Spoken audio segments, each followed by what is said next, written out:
Mitt, I don't want to hold your feet to the fire here. We touched on the income tax code last time around, and you made a salient point that an individual who is a high-income earner and does have a lot of write-offs will wind up probably paying far less than, I hate to use a Clinton term here, their fair share in taxes.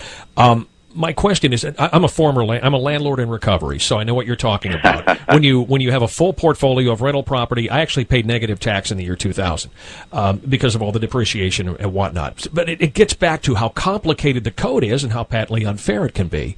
I just wanted to throw something at you. You don't have to commit to anything, but just stick this in the back of your mind next time you're on an airplane tossing things around. The fair tax plan you and I talked about, I think that is undoable. You can't have these prebate checks going out every month to a bunch of people. The cost to administer that would be crazy. And the fraud would be quite interesting. Absolutely. And we all know there is an underground economy here, and people do work mano a mano with cash. The question I have, though, Von Mises has looked at this, Cato has looked at this, another one that's been on the table called the one tax. It's a VAT. It is a VAT tax, and there's no getting around it. But rather than a high rate of 23%, Americans generally don't look at things. They don't look at their paycheck stubs. They don't know what they're paying in Medicare tax, withholding. They don't look at anything. So why not a 1% tax on all goods and services with no exemptions at all levels? It's a VAT, but by getting rid of the income tax, I just envision this country with a bunch of workers with 1/3 more money in their pocket every 2 weeks. I think the economy would go crazy. You might have some inflation temporarily because of overheating, but I think it would be unbelievable. The idea is pay 1% tax and no more? 1% at all levels on all goods and services, Mitt, with no exemptions. You put the lobbyists out of business. But you'd have to close down our military too, right? I mean, you need. Well, you're at all levels with no exemptions. You buy a house, buy $100,000 house, it's $1,000. You go to the doctor for $100. You don't begin to raise enough money, Mark.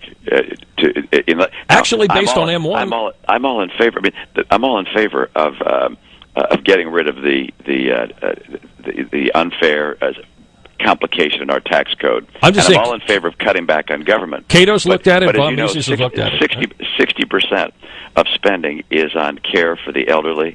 It's Medicare, Medicaid, Social Security. That's 60%. Sure. And then the next 15%, or excuse me, next 20% is our military. So 80% is care for the elderly and the military.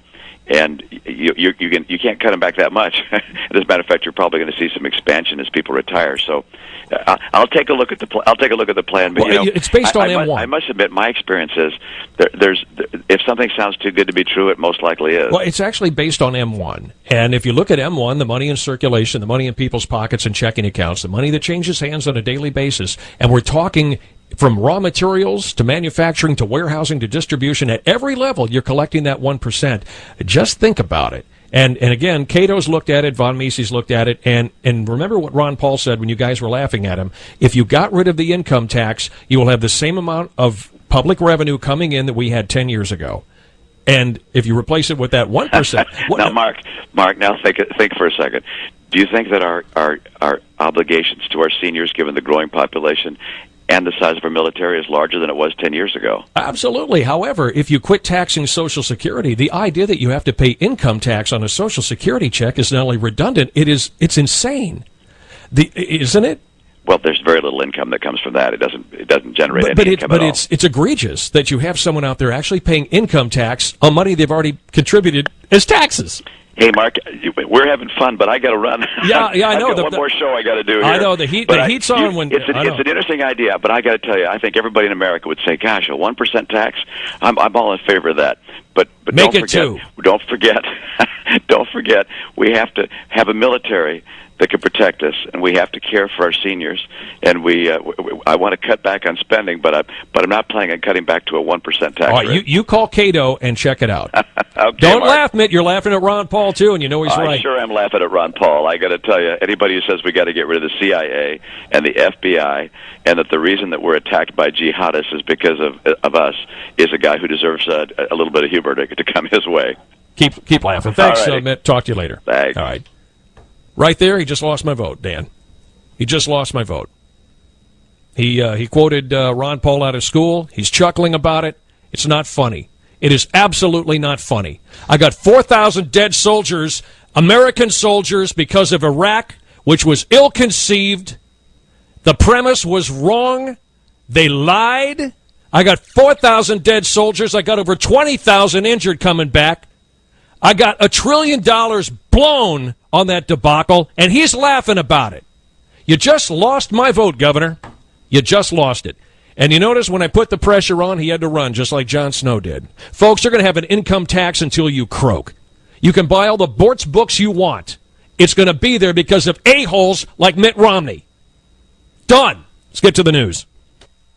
748 News Talk AM 1040 WWBA. Okay, right there, Mitt Romney. Look, see, there's a guy who already has his millions. And don't get me wrong, I love rich people, okay? This isn't a class warfare thing. This is not Clintonian.